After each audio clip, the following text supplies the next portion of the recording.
Ladies and gentlemen, thank you for joining me on a very special episode of Somos Moss.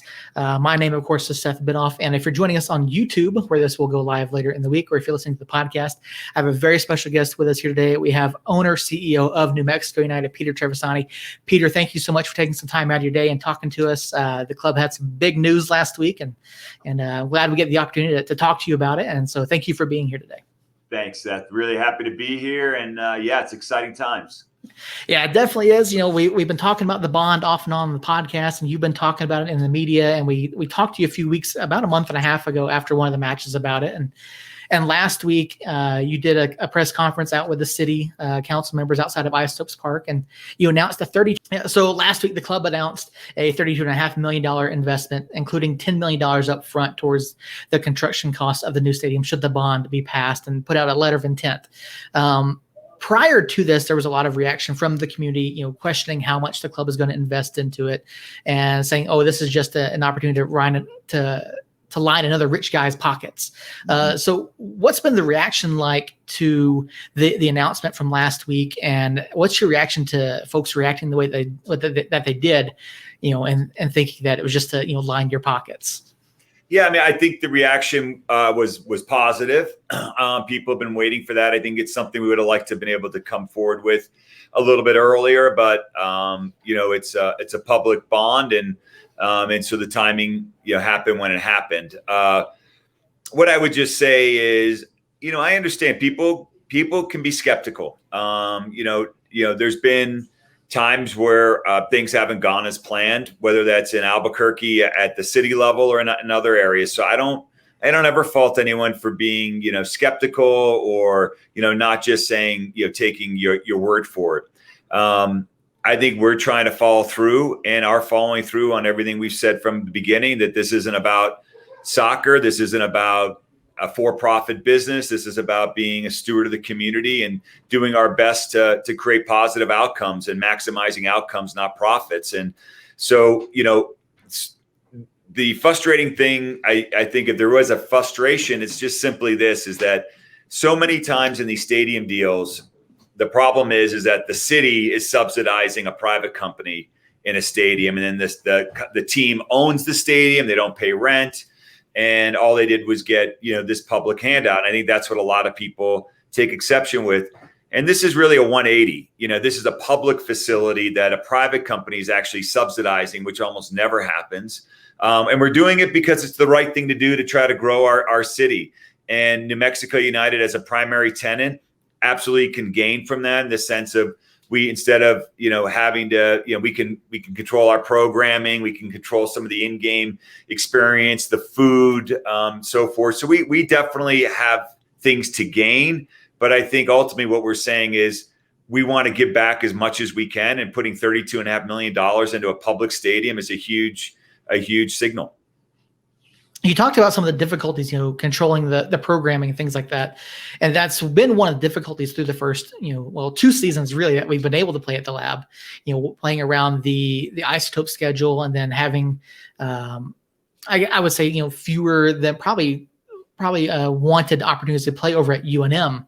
Can you talk some more about that, and then some of the other issues that might have arisen, when looking at alternative sites, some places that have been suggested, the Descenda family stadium out on the west side, or playing at UNM or Dream Style Stadium. Can you speak to those in terms of why those aren't viable options? Yeah, for sure. We're really grateful that the Isotopes and the city made Isotopes Park available to United. Without that, we never would have brought the team forward. We just wouldn't have had the type of facility that we need for professional soccer. But we did, and we've been really happy at Isotopes. I think everybody understands there's a baseball team that plays there 70 times a year. There's a lot of money that goes into and work just to try to convert the field between soccer and baseball. And then in that area, you have all of UNM's programming: football, women's soccer, basketball, bull riding, all kinds of other events. And so it is extremely difficult to have a New Mexico United game and another UNM event at the same time, right? We just can't schedule those. So often we have to get up, we end up with Tuesday night games because that's the only day we can play. And if that's what we needed to do to get this team started, that's fine. But, for example, but more and more, those facilities want to have other programming too, right? The Isotopes want to do concerts. UNM wants to host more events. And so there's just a bigger and bigger squeeze. And we want to, and Mexico United also wants to do more. We want to have international friendlies. We want to have a women's team. We want to, have our academy playing. And so there is just no room. I guess the way to look at it on a positive light is that the city has grown and our programming has grown and our teams have grown. And so we, as many cities do, we just need to expand our facilities to accommodate that growth. That's a positive.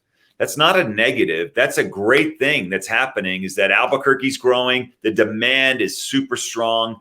And, and what cities do is they expand their facilities to accommodate the growth. So I think we should look at it like a win. So one of the other arguments that has come out against the stadium is that there have been numerous studies done in the past regarding the financial impact of sports arenas being brought into different areas. I grew up in Atlanta and I've seen multiple different stadiums go up in my lifetime. And, I'll be honest, I've never seen an ownership group be as invested in the community as the United ownership group with, just through the club and the Somos Unidos Foundation. And so when people start talking about these financial impact studies and what they do, looking at what you've brought up so far, you want to revitalize the area, you want to bring in local businesses. This is going to generate, I believe the LOI said, or the press conference said, 780 new jobs in the area.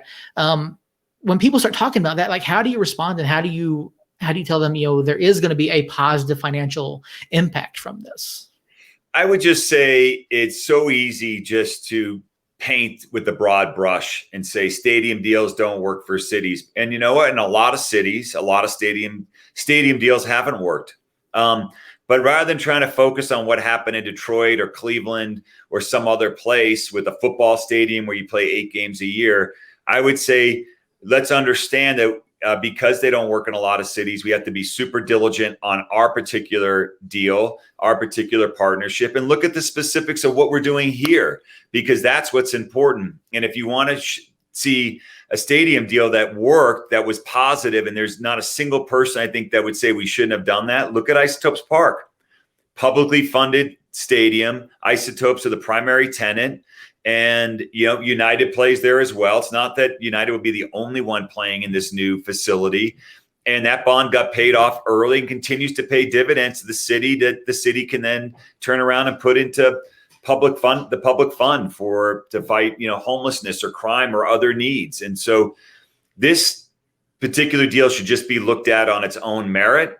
And when you look at it on its own merit, it doesn't have all those problems that these deals have that other people want to talk about. And so when United comes in and we put $10 million up front before any shovel goes in the dirt, that's big for the city. That means they have a bird in the hand at $10 million. When we're going to contribute another $22.5 million in rent and other revenue shares, that helps pay down the bond big time and really reduces the risk for the city. And then there's those 780 jobs. And then there's all the revenue and GRT and the economic development around the stadium. I mean, you don't have to be an economist to understand that if you have a stadium and there's a pub 2 blocks away, it's going to be full before and after the game. And it's going to be incremental. It's going to be from people from outside of the city, outside the state. That's just going to be good. It can't be bad. And frankly, we're full of small businesses, minority-owned businesses. We have to support them, and we need to come up with things that can support those businesses, and this is one of them. You talked about repaying the bond, and we've talked a lot, and you've mentioned a lot, the Isotopes bond and their lease deal with the city, and during the city council meeting where the bond was approved to go on the ballot in November, I believe it was Mr. Rael talked a lot about how that lease agreement was structured. And I don't know if you can speak too much on it, but in that deal, the city is getting a portion of all sales generated within inside the stadium. Is that something that's a consideration here as well to help pay back that bond early, or is that something that's off the table right now? No, I think everything's always on the table. We needed to come up with a binding letter of agreement that showed the minimum amount. So the city and that the people of the city knew that United was in for at a minimum. And at a minimum, it's 32.5 million. So I don't talk about it growing to 40 million or 50 million or 60 million, because that's aspirational. And I hope that happens. But it's 32.5 million that comes to the city. And it's done in a way that we think not only puts money up front, but it also gives 900,000 a year minimum back to the city every year. That means that basically a third of the bond payment that the city needs to make, it's about 3 million a year, would be about 3 million a year. A third of it's covered right there, right off the bat.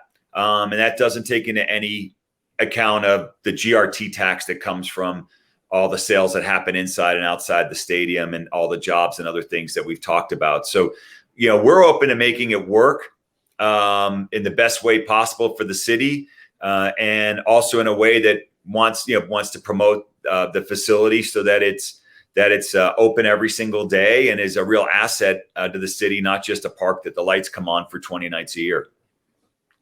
You talked about United, not necessarily United would be the primary tenant, but they wouldn't necessarily be the only club playing there. We saw the turnout for the Cardiff match 2 years ago, and that was absolutely fantastic. And I know that as a fan and as media, I would love to see more of that. Mm-hmm. You've talked about bringing in a women's professional team. You've made no secret that NWSL has been mentioned in quite a few interviews that you've done, and now the USL has announced the Super League, mm-hmm. And so.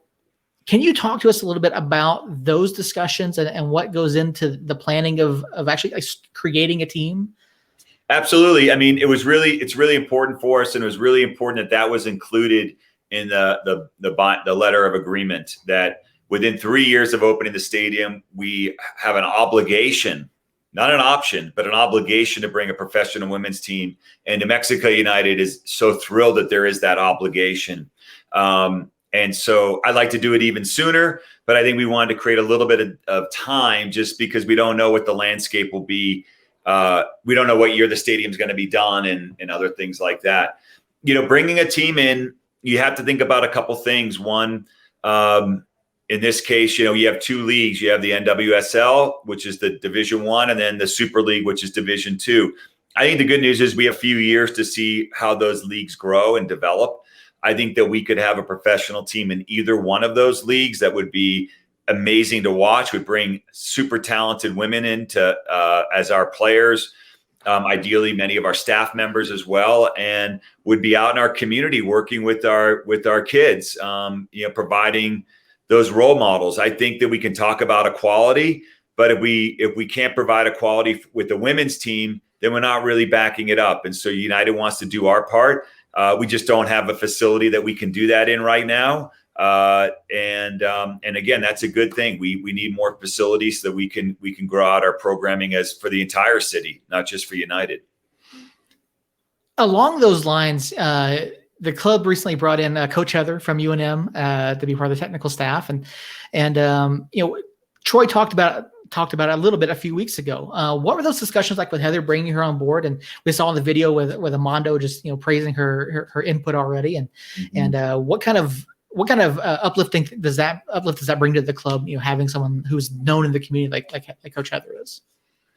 We have so many talented people in New Mexico that just oftentimes don't get the recognition they deserve, because New Mexico gets overlooked by so many outsiders. And we need to change that.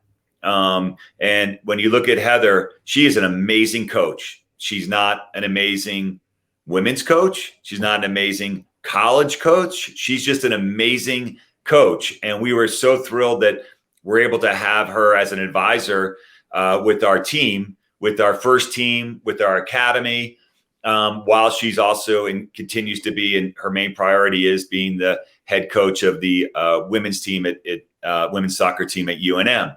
And so when you bring in someone like Heather into the locker room of a men's professional team, and when her words resonate in a way that you just mentioned with the Mondo. By the way, I've heard Josh Suggs talk about it. I've heard other players talk about it, that when she spoke to the team and, about, hey, when you go down a goal, and don't get quiet, you don't have to retreat. You can not, just keep playing your game. That really stuck.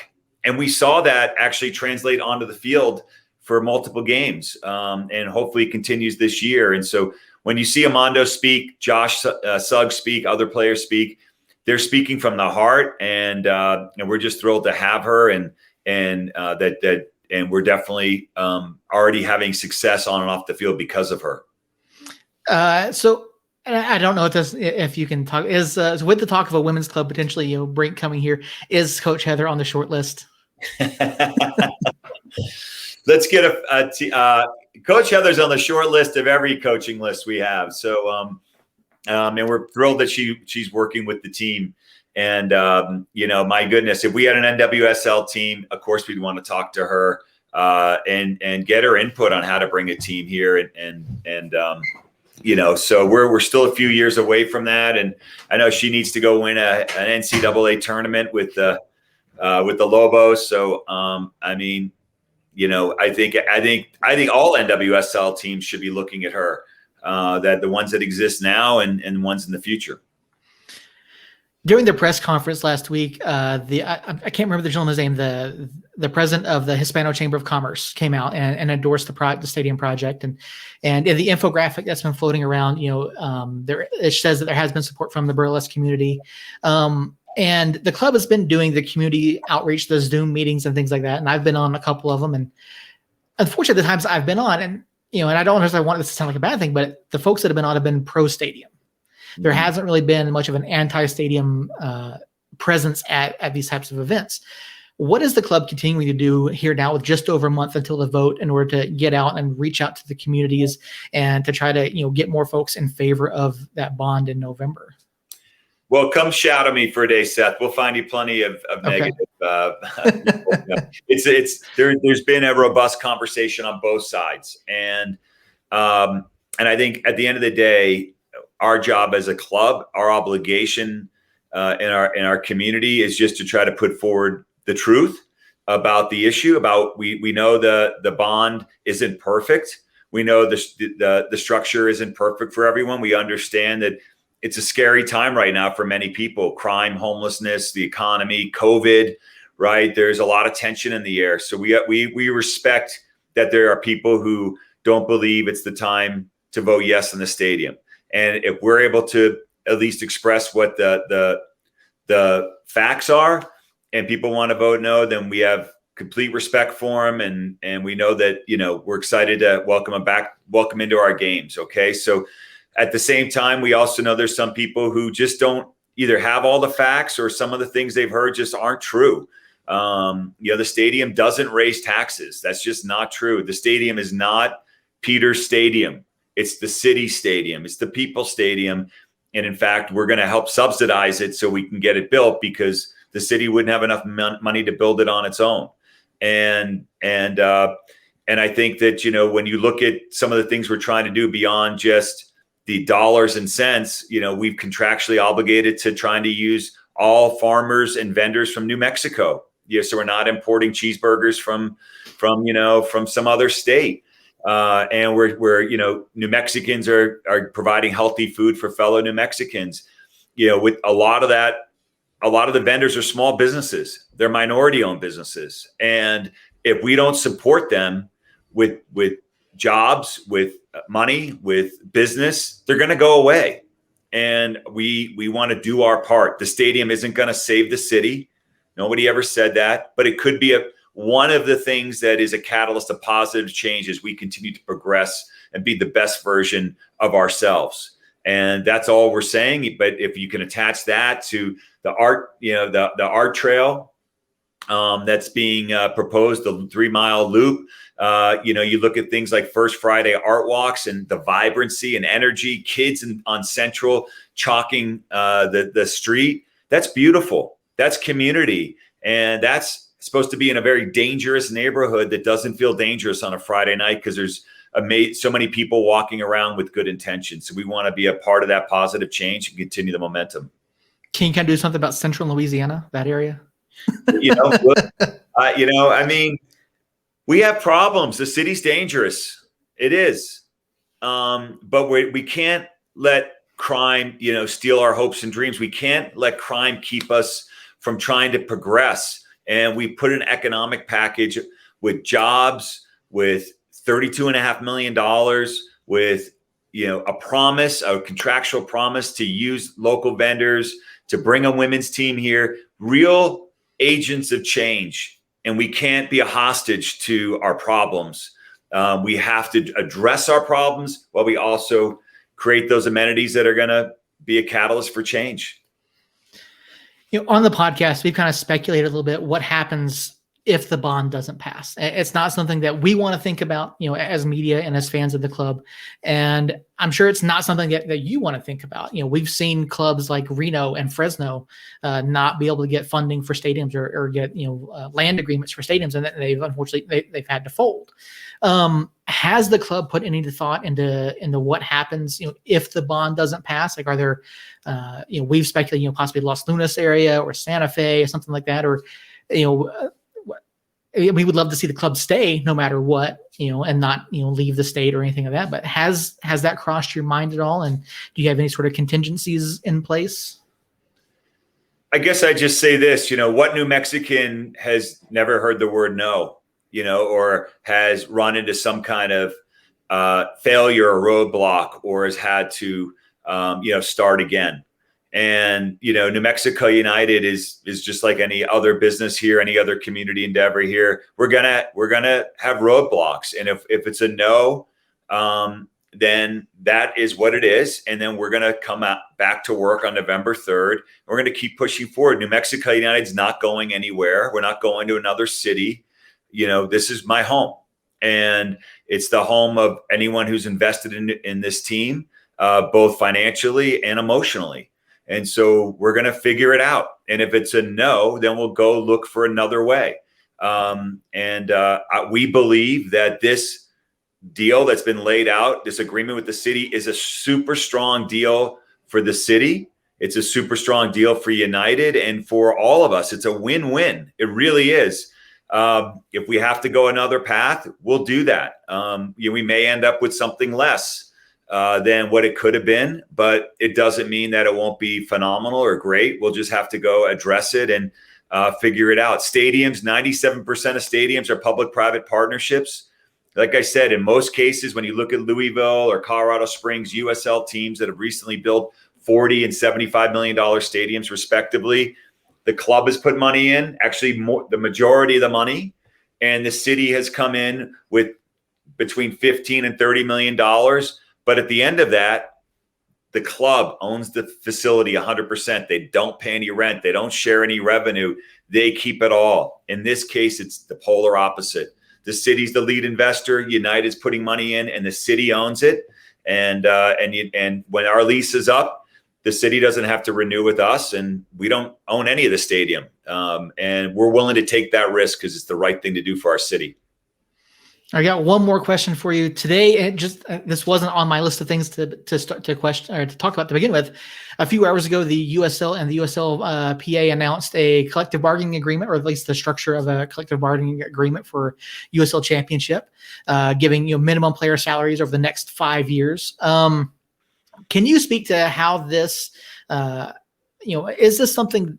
How does this affect New Mexico United? How does this affect the league, and how does this affect the players? I love the CBA. It's about time. And what it really shows is how strong the USL Championship has become and grown over the last few years. When you look at the USL going back 10 years or so, 8 years, there were some really fun clubs, but it was really sort of a hobby for a lot of owners. It was sort of, hey, you get a team, you throw some guys out there, you get some fun uniforms, and it's really grown. And so a lot of the original owners no longer own teams because there's new owners that have higher aspirations and want to grow. And you don't grow a league if you're not treating all your employees, including your players, with a degree of respect that's earned. And so, making sure that every player is getting at a minimum wage, that's critical. And making sure that these players are taken care of with healthcare, making sure that they have families, they're people. So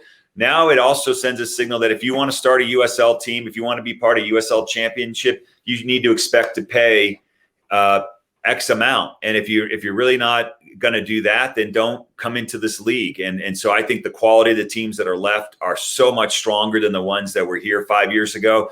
And I'm hoping 5 years from now I can say the same, that the teams that are existing are just even a step up from where we are today.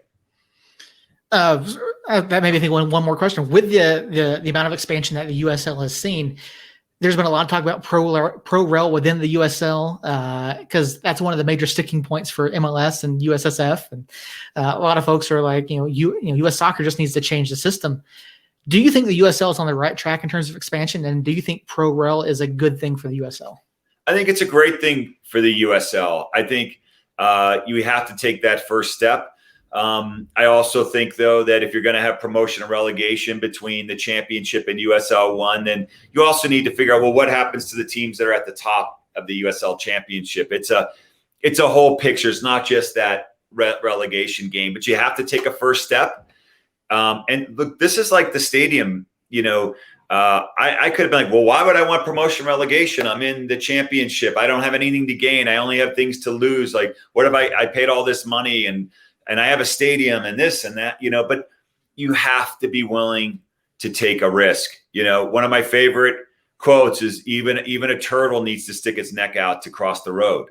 And, if we just sit in our shells, if we just protect ourselves and we're so afraid to make any progress, then we just won't make any progress and the world will move on around us. So let's have promotion relegation. Let's also figure out ways to get the top teams in the USL Championship into the CONCACAF, play-in games, so that we're playing Trinidad and Tobago or, Panama for a chance to, to play in the CONCACAF league. Let's just do it. Let's just have this be the step to even more expansion, so that, we New Mexico United, my goal for our club is to win the World Cup, the Club World Cup, not the Country World Cup, but the Club World Cup, which is the best team in the world. And we want to have a path to that. And if we don't lose, then we're going to be the best. We're going to play Liverpool and be the best team in the world. That's how we expand our aspirations. That's how we tell the world we believe in ourselves enough, and we deserve it, and we've earned it. And we're not going to stop till we get recognition. You can't just brush New Mexico off. We're not just good, but we're the best. All right, Peter, thank you so much for your time. I appreciate you being here, and we will see you out at the lab tonight. Okay, great. Well, for everybody out there, if hopefully, I'm not going to say it, but this, if you need a magnet, if you support the stadium, I will just say this again: total respect for people that learn all the facts and maybe they just feel it's not for them. But for everybody that it is for, what I'd ask you is, share your knowledge with people, get people to vote that are interested, get people to vote, period. We have to vote more. And in this election, it's just so critical that you get out to vote. So if you're supportive of the stadium, I promise you, guarantee you, it will not happen if you don't come out and vote for it. We're not going to have enough votes, and it's just not going to happen. And we're going to wake up on the 3rd with nothing. And I think that would be a real shame. So let's get out the opportunities in front of us. Let's make it happen. All right, Peter, thanks so much. Awesome. Thank you. Thanks.